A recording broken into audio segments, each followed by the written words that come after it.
నేనే తీసుకొని ఉండొచ్చు, ఈ శాఖలు నా దగ్గర పెట్టుకొని ఉండొచ్చు, ముఖ్యమంత్రి ఏ శాఖ అయినా పెట్టుకోవచ్చు, మీకు అందరికీ తెలుసు. కానీ మంత్రులను సమన్వయం చేయాలన్నా, చంద్రశేఖరరావు సంగతి చూడాలన్నా నాకు సమయం సరిపోదు. కాబట్టి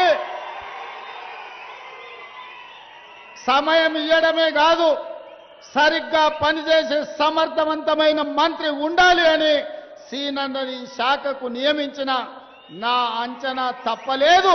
ఇవాళ భూభారతి ద్వారా లక్షలాది మంది రైతుల సమస్యలు పరిష్కరించడమే కాదు, ఇవాళ దాదాపుగా 4.5 లక్షల పేదవాళ్లకు ఇందిరమ్మ ఇండ్లు నిజమైన లబ్ధిదారులకు ఇవ్వడానికి ఒక్క తప్పు కూడా జరగకుండా 99.99% ఇవాళ పక్కడు బందీగా ఇందిరమ్మ ఇండ్ల కార్యక్రమాన్ని అమలు చేస్తున్నాడు. అంటే